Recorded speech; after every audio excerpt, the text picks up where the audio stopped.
what's up? It's Common, guys, and SummerSlam rocked.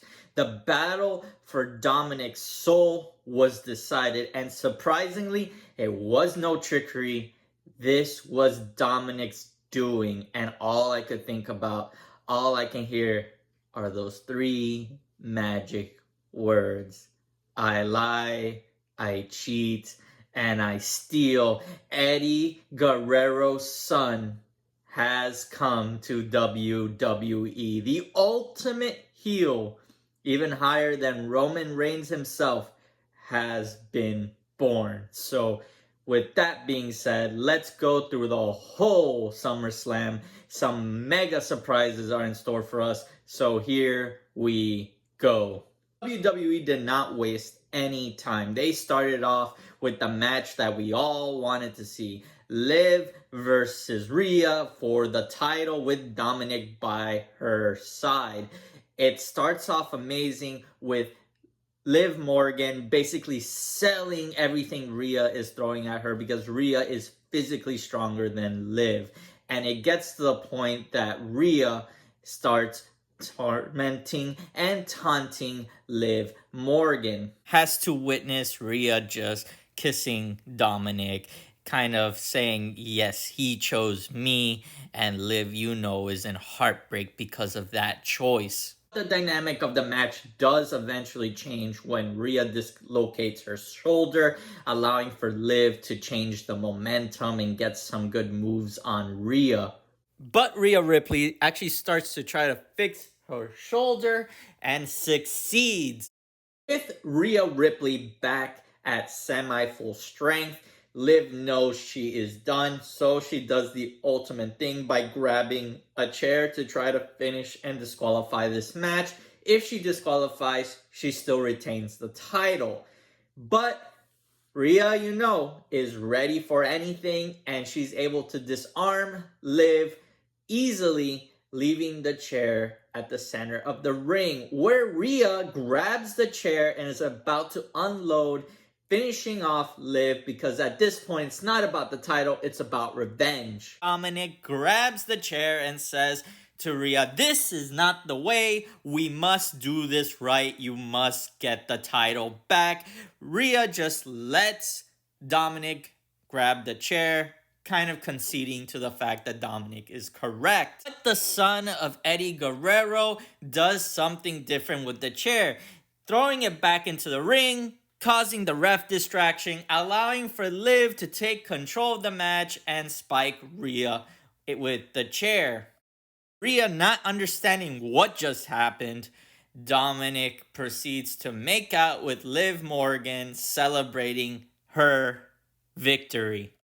Rhea is left visibly hurt and angry and sad and crying. Liv and Dominik go off celebrating each other's newfound love and newfound allegiance to one another, and Dominik is flipping off the crowd. Backstage, the Judgment Day is in disarray, with Finn Balor and Damian Priest getting into an altercation, with Damian Priest asking Finn if he knew this was going to happen, which Finn says no. But remember, anything that happens with the Judgment Day, and what I've been saying for the longest time, that they've been plotting this all along, well, Damian has to watch his back. Now, following that match, we went into Sami Zayn and Braun Breaker. Obviously, this is the rematch from Money in the Bank. Sami Zayn this time around tried his best, but Braun Breaker's too physically strong, and Braun Breaker actually beat Sami to get the Intercontinental title. Next match is special because we have LA Knight versus Logan Paul that delivers an absolute classic. I'm talking about to the point that this match doesn't even get the bell to ring before these men start jumping and trying to hurt each other, to the point that they get on the announcer's table and throw each other through the table. And you can tell that LA Knight really wanted this because he pulled out new movesets, he was firmly in control, and he was delivering one of the best matches of his life. Logan Paul knew he was in trouble, so he asked Machine Gun Kelly to deliver his best friend, the Brass Knucks. Hogan hitting LA Knight with the brass knucks. We go, we all know. Let's all say it. LA Knight, yeah, wins. First time around, being a champ is going to deliver something incredible. Just wait and see. This man is on the rise, and he's going to bring up SmackDown by a lot. Definitely the feuds are going to be there for him. I was ready for what was coming next, which was Nia Jax versus Bayley, because I know Bayley is one of the best performers, so I was super excited to see what she was going to deliver against Nia Jax, and it did not disappoint. Bayley, despite having the size disadvantage, tried to knock out Nia Jax. She powerbombed Nia Jax, and everything was swinging in her momentum because no matter what Nia Jax did, Bayley was countering. And then the finish happened, which kind of made me sad because when Tiffany Stratton ran interference, trying to cash in the Money in the Bank briefcase, Bayley got distracted, ultimately taking out Tiffany, but Nia Jax was able to use that distraction to win the match. It's sad because I actually thought this could have been a great way to get a two-parter out of this feud, but Nia Jax is the new champ. My disappointment didn't last for too long because what was next was a classic. When I'm talking about a classic, I mean it's going to live rent-free in my brain for a long time. And that is CM Punk, Drew, and Seth Rollins. Seth allowed these men to go at it with one another, and once they got outside of the ring, Seth didn't even count, and Drew went to town on CM Punk. Drew asked Seth to look away because he was going to do something bad to CM Punk, and Seth actually does look away, only but for a second. This is not the way, and he took the chair away. Of Seth grabbing the chair from Drew, CM Punk reorients himself and starts to refocus on the match. If not for the bracelet that CM Punk has an obsession with and an emotional attachment, CM Punk would have won. Why? Because CM Punk starts to become hyper-focused on the bracelet. Drew is wearing it, so CM Punk has Drew in a chokehold, but lets go of Drew to grab the bracelet. But before CM Punk can put the bracelet on, Drew attacks CM Punk, and CM Punk drops the bracelet, which lets Seth pick up the bracelet. CM Punk sees Seth with the bracelet. He delivers a go-to sleep on Seth frickin' Rollins. Now with Seth and CM Punk feuding, Drew is able to capitalize, deliver the Claymore kick, and Seth does the 1, 2, 3. It's over for CM Punk, but not really. This is only part 1. Next match was Damian Priest versus Gunther for the title. And you know, it's sad to say, I felt like this match was the best Damian Priest match we have had. It felt like he was coming into his own as the champ. And what's sadder is that actions have consequences. When he grabbed Finn Balor and asked him if he knew what Dominic was about to do, Finn Balor in that moment made a choice. And the choice was, it's time to end the Judgment Day officially. Damian had Gunther pinned.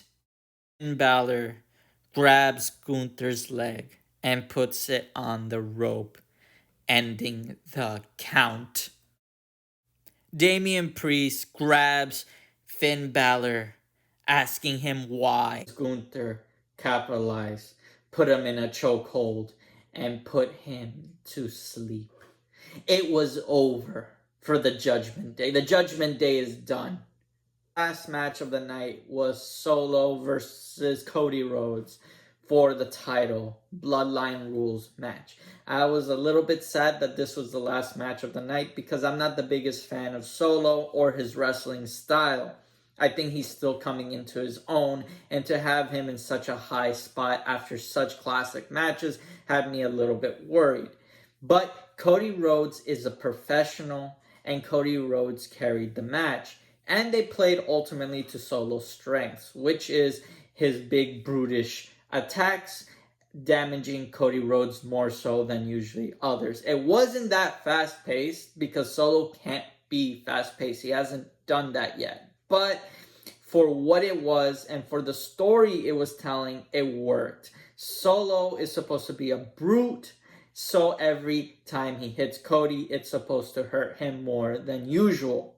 Cody Rhodes played that up well, absorbing many attacks and showing a little bit of exhaustion. But no matter what Solo did to Cody, Cody would kick out. It was great to watch and to see. And finally, the Bloodline rules kick in. The Bloodline rushes the ring, ultimately to help Solo, but Kevin Owens and Randy Orton rush to help Cody, and they eventually leave the ring into the crowd. Jacob Fatu comes in to help Solo, and in a surprising turn of events, Jacob Fatu takes himself out by jumping on the table with Cody. Despite everything that was going on, Jacob Fatu taking himself out actually did not help Cody Rhodes much because he was exhausted at this point. Solo had the clear advantage, and Cody needed that one extra help to get him over this match. And hit the music.